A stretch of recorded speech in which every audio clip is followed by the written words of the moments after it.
তো ওয়েলকাম বন্ধুরা jobs news RM YouTube চ্যানেলে। তো ফাইনালি অগ্নিবীর ইন্ডিয়ান এয়ারফোর্সে তোমাদের নিয়োগের জন্য যে তোমাদের অফিসিয়ালি নোটিফিকেশান, সেই অফিসিয়ালি নোটিফিকেশান তোমাদের কিন্তু পাবলিশ করে দেওয়া হয়েছে এবং তোমাদের কিন্তু এখানে আবেদনও কিন্তু অলরেডি স্টার্ট হয়ে গেছে।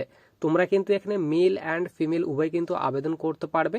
তো আজকে কিন্তু আমরা অগ্নিবীর ইন্ডিয়ান এয়ারফোর্সের যে তোমাদের নোটিফিকেশান, সেই নোটিফিকেশান অনুযায়ী ফুল ডিটেল সম্পর্কে আলোচনা করব। কারা কারা আবেদন করতে পারবে, সিলেকশন কয়টি ধাপে করানো হবে এবং তোমাদের এখানে এডুকেশনাল কোয়ালিফিকেশন কি চাওয়া হয়েছে, ফিজিক্যালের ডিটেলস কি দেওয়া হয়েছে। তো অফিসিয়ালি নোটিফিকেশন অনুযায়ী ফুল ডিটেল সম্পর্কে কিন্তু আমরা আজকে এই ভিডিওতে আলোচনা করব। তো সবার প্রথমে দেখো, আমরা কিন্তু এখানে অফিসিয়ালি যে তোমাদের নোটিফিকেশন সেটি কিন্তু আমরা এখানে ওপেন করে নিয়েছি। সবার উপরে দেখো তোমাদের কিন্তু এখানে বলা হয়েছে ইন্ডিয়ান এয়ারফোর্স, অর্থাৎ তোমাদের কিন্তু এখানে ভারতীয় বায়ুসেনাতে তোমাদের নিয়োগ করা হচ্ছে এবং তোমাদের কিন্তু এখানে আবেদনের যে ডেট, সেই আবেদনের ডেটও কিন্তু এখানে বলে দেওয়া হয়েছে। তো দেখো তোমাদের এখানে বলা হয়েছে invites online application from unmarried Indian male and female candidate for selection test for Agniveer বায়ু ইনটেক 01/2027। তো তোমরা কিন্তু এখানে মেল অ্যান্ড ফিমেল উভয় আবেদন করতে পারবে, অনলাইন মোডে আবেদন করতে হবে। তোমাদের কিন্তু এখানে অগ্নিবীর যে স্কিম রয়েছে, সেই অগ্নিবীর স্কিমের আন্ডারে কিন্তু নিয়োগ করা হচ্ছে এবং তোমাদের কিন্তু এখানে 2027 ব্যাচের জন্য যে তোমাদের নোটিফিকেশন সেটি কিন্তু রিলিজ করা হয়েছে। এবং তোমাদের কিন্তু এখানে যে আবেদনের ডেট দেখো, তোমাদের কিন্তু এখানে অনলাইন যে রেজিস্ট্রেশন ডেট এখানে বলা হয়েছে 12 জানুয়ারি থেকে তোমাদের আবেদন অলরেডি স্টার্ট হয়ে গেছে এবং তোমরা কিন্তু এখানে 1 ফেব্রুয়ারি 2026 পর্যন্ত কিন্তু আবেদন করতে পারবে। এবং তোমাদের এখানে অনলাইন মোডে যে এক্সাম নেওয়া হবে, সেই এক্সামের ডেটও তোমাদের কিন্তু এখানে বলে দেওয়া হয়েছে। দেখো এখানে এক্সামের ডেট বলা হয়েছে, তোমাদের কিন্তু যে এক্সাম, সেই এক্সাম কিন্তু 30 মার্চ 2026 31 মার্চ 2026 মধ্যে কিন্তু তোমাদের এক্সাম নেওয়া হবে, তারই কথা কিন্তু এখানে বলে দেওয়া হয়েছে। এরপর সবার নিচে আমরা এখানে চলে আসি। তো নিচে দেখো তোমাদের এখানে এলিজিবিলিটি ক্রাইটেরিয়ার কথা বলা হয়েছে। তো এখানে বলা হয়েছে এজ লিমিট। তো তোমাদের যাদের এখানে ডেট অফ বার্থ এখানে 1 জানুয়ারি 2006 থেকে 1 জুলাই 2009 মধ্যে যাদের জন্ম তারিখ রয়েছে, তোমরা কিন্তু এখানে আবেদন করতে পারবে। নিচে তোমাদের কিন্তু এখানে এডুকেশনাল কোয়ালিফিকেশন, অর্থাৎ আবেদন করার জন্য তোমাদের এখানে শিক্ষাগত যোগ্যতার কথা বলা হয়েছে। তো তোমরা যারা সায়েন্সের স্টুডেন্ট রয়েছো তারাও এখানে আবেদন করতে পারবে এবং যাদের তোমাদের এখানে আদার দেন সায়েন্স সাবজেক্টের যারা স্টুডেন্ট রয়েছে তারাও কিন্তু এখানে আবেদন করতে পারবে। তো দেখো তোমরা যারা আদার দেন সায়েন্স যাদের তোমাদের সাবজেক্ট রয়েছে, তো তাদের জন্য কোয়ালিফিকেশন বলা হয়েছে। তো তোমরা যারা এখানে আদার দেন সায়েন্স সাবজেক্ট দিয়ে আবেদন করবে, তো তাদের বলা হয়েছে শুধুমাত্র উচ্চ মাধ্যমিক পাশ করা থাকতে হবে। যে কোনো স্ট্রিম নিয়ে তোমাদের উচ্চ মাধ্যমিকে যে কোনো সাবজেক্টই থাক না কেন, তোমাদের কিন্তু উচ্চ মাধ্যমিক পাশ করা থাকতে হবে, মিনিমাম 50% মার্কস থাকতে হবে এবং ইংলিশে কিন্তু অবশ্যই তোমাদের 50% মার্কস থাকতে হবে, তাহলে কিন্তু আবেদন করতে পারবে। অথবা যাদের তোমাদের এখানে 2 বছরের ভোকেশনাল কোর্স করা রয়েছে তারা কিন্তু আবেদন করতে পারবে, 50% মার্কস কিন্তু থাকতে হবে। এবং তোমরা যারা সায়েন্সের যারা স্টুডেন্ট রয়েছে, তো তাদের ক্ষেত্রে বলা হয়েছে তোমাদের কিন্তু অবশ্যই উচ্চ মাধ্যমিক পাস করা থাকতে হবে ম্যাথামেটিক্স, ফিজিক্স এবং তোমাদের ইংলিশ সাবজেক্ট নিয়ে। তো এই 3টি সাবজেক্ট নিয়ে তোমাদের উচ্চ মাধ্যমিক পাস করা থাকতে হবে, মিনিমাম 50% মার্কস থাকতে হবে এবং ইংলিশে কিন্তু অবশ্যই 50% মার্কস থাকতে হবে।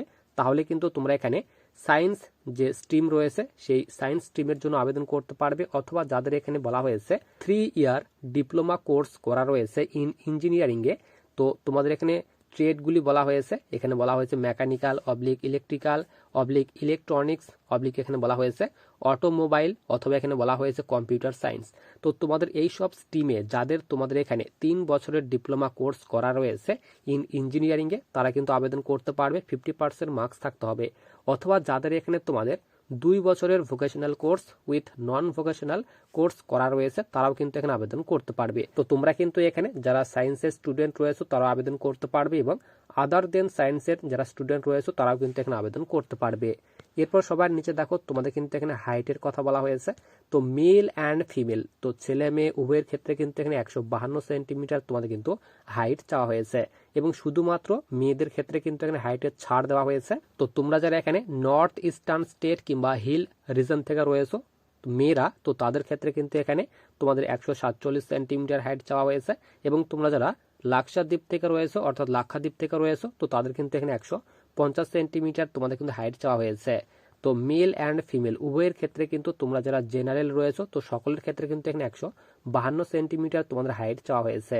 এরপর দেখো তোমাদের এখানে চেস্টের কথা বলা হয়েছে। তো নর্মালের চেস্ট ছেলেদের ক্ষেত্রে এখানে বলা হয়েছে 77 সেন্টিমিটার হতে হবে এবং 5 সেন্টিমিটার এক্সপেনশন করতে হবে, অর্থাৎ ফুলাতে হবে। এবং তোমাদের এখানে ফিমেলদের ক্ষেত্রে কিন্তু এখানে তোমাদের শুধুমাত্র 5 সেন্টিমিটারে এক্সপেনশন করতে হবে। এরপর সবার নিচে আমরা এখানে চলে আসি। তো নিচে তোমাদের মেডিকেলের ডিটেলস দিয়ে দেওয়া হয়েছে, ট্যাটুর কথা বলা হয়েছে এবং তোমাদের এখানে লিভ অর্থাৎ ছুটির কথা বলা হয়েছে। তো অ্যানুয়াল যে তোমাদের লিভ অর্থাৎ ছুটি, সেই ছুটির কথা বলা হয়েছে 30 ডেজ পার ইয়ার। তো বছরে তোমরা কিন্তু 30 দিনের কিন্তু ছুটি পাবে। এবং নিচে তোমাদের এখানে পে স্কেল অর্থাৎ বেতনের কথা ভাগ করে দেওয়া হয়েছে। তো ফার্স্ট ইয়ারে তোমরা কিন্তু এখানে 30,000 বেতন পাবে এবং ইন হ্যান্ড তোমরা কিন্তু 21,000 টাকা বেতন পাবে। এরপর সেকেন্ড ইয়ারে তোমরা কিন্তু এখানে 33,000 টাকা বেতন পাবে এবং ইন হ্যান্ড তোমাদের কিন্তু এখানে বলা হয়েছে 23,100 করে কিন্তু বেতন পাবে। তো তোমাদের কিন্তু ইন হ্যান্ড যে বেতন দেওয়া হবে সেই বেতনের কথা এখানে ভাগ করে দেওয়া হয়েছে। এরপর নিচে বলা হয়েছে এক্সিট আফটার 4 ইয়ার। তো 4 বছর পর যখন তোমাদের এক্সিট করে দেওয়া হবে, তো এখানে বলা হয়েছে তোমাদের 10.4 লাখ। তো তোমাদের এখানে যে সেবানিধি প্যাকেজ রয়েছে সেই সেবানিধি প্যাকেজ কিন্তু তোমাদের দেওয়া হবে 4 বছর পর। তো এরপর সবার নিচে দেখো তোমাদের এখানে ফার্স্ট যে ফেজ নেওয়া হবে, তো ফার্স্ট ফেজে তোমাদের কিন্তু অনলাইন টেস্ট নেওয়া হবে। তো সবার প্রথমে তোমাদের কিন্তু অনলাইন মোডে এক্সাম নেওয়া হবে। তো তোমরা যারা সায়েন্সের স্টুডেন্ট রয়েছো তো তাদের ক্ষেত্রে বলা হয়েছে 60 মিনিট তোমাদের টাইম দেওয়া হবে। এখানে ফিজিক্স, ম্যাথামেটিক্স এবং ইংলিশ থেকে তোমাদের কিন্তু কোশ্চেন থাকবে 10+2 CBSE সিলেবাস অনুযায়ী তোমাদের কিন্তু এক্সামে কোশ্চেন থাকবে। এরপর তোমরা যারা আদার দেন সায়েন্সের যারা স্টুডেন্ট রয়েছে তো তাদের ক্ষেত্রে 45 মিনিট টাইম দেওয়া হবে। তোমাদের ইংলিশ এবং নিচে বলা হয়েছে রিজনিং অ্যান্ড জেনারেল অ্যাওয়ারনেস থেকে কোশ্চেন থাকবে 10+2 অর্থাৎ উচ্চ মাধ্যমিকের যে সিলেবাস রয়েছে সেই সিলেবাস অনুযায়ী কিন্তু তোমাদের এক্সামে কোশ্চেন থাকবে। এবং তোমরা যারা এখানে সায়েন্সের স্টুডেন্ট রয়েছে তো তোমরা কিন্তু এখানে সায়েন্স প্লাস আদার দেন সায়েন্সেও কিন্তু আবেদন করতে পারবে। এবং তোমাদের এক্সামের কথা বলা হয়েছে দেখো এখানে 85 মিনিট টোটাল টাইম দেওয়া হবে। সাবজেক্ট বলা হয়েছে physics, mathematics and English. 10+2 syllabus অনুযায়ী কোশ্চেন থাকবে অ্যান্ড রিজনিং এবং জেনারেল অ্যাওয়ারনেস। তো এই দুইটিও তোমাদের কিন্তু দিতে হবে। এবং নিচে তোমাদের এখানে মার্কসের কথা ভাগ করে দেওয়া হয়েছে। এখানে বলা হয়েছে 1 marks for is correct answer.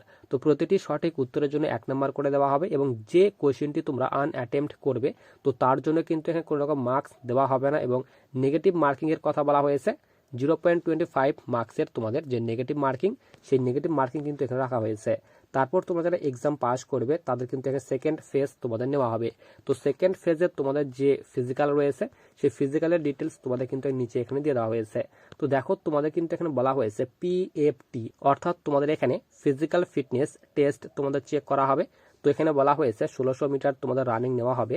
ছেলেদের ক্ষেত্রে এখানে 7 মিনিট টাইম দেওয়া হবে এবং মেয়েদের ক্ষেত্রে কিন্তু এখানে 8 মিনিট টাইম দেওয়া হবে। এরপর তোমাদের এখানে বলা হয়েছে 10টি এখানে পুল আপ রাখা হয়েছে, তারপর 10টি সিট আপ রাখা হয়েছে এবং 20টি স্কোয়ার রাখা হয়েছে। ছেলেদের ক্ষেত্রে 1 মিনিট করে টাইম দেওয়া হবে। এরপর ফিমেলদের ক্ষেত্রে এখানে বলা হয়েছে 10টি সিট আপ তোমাদের এখানে 1 মিনিট 30 সেকেন্ড টাইম দেওয়া হবে। এরপর 15টি স্কোয়ার এখানে 1 মিনিট টাইম দেওয়া হবে। তো এইভাবে তোমাদের ফিজিক্যালের ডিটেলস কিন্তু এখানে ভাগ করে দেওয়া হয়েছে। তারপর তোমাদের এখানে অ্যাডাপ্টিবিলিটি টেস্ট ফার্স্ট এবং অ্যাডাপ্টিবিলিটি টেস্ট সেকেন্ড নেওয়া হবে। তারপর থার্ড ফেজে তোমাদের যে মেডিকেল এক্সাম সেই মেডিকেল এক্সাম কিন্তু নেওয়া হবে। তো এইভাবে তোমাদের ফুল ডিটেলস এখানে দিয়ে দেওয়া হয়েছে। নিচে বলা হয়েছে হাউ টু অ্যাপ্লাই। তো অবশ্যই তোমাদের কিন্তু IAF অর্থাৎ ইন্ডিয়ান এয়ারফোর্সের যে তোমাদের অফিসিয়ালি যে ওয়েবসাইট সেই অফিসিয়ালি ওয়েবসাইট থেকে কিন্তু তোমাদের অনলাইন মোডে আবেদন করতে হবে। তো তোমরা যারা এখানে আবেদন করতে চাও, আবেদন করার জন্য যারা এলিজিবল রয়েছে অবশ্যই কিন্তু আবেদন করতে পারবে। আবেদনের লিঙ্কটি কিন্তু আমি তোমাদের টেলিগ্রাম চ্যানেলে দিয়ে রাখবো।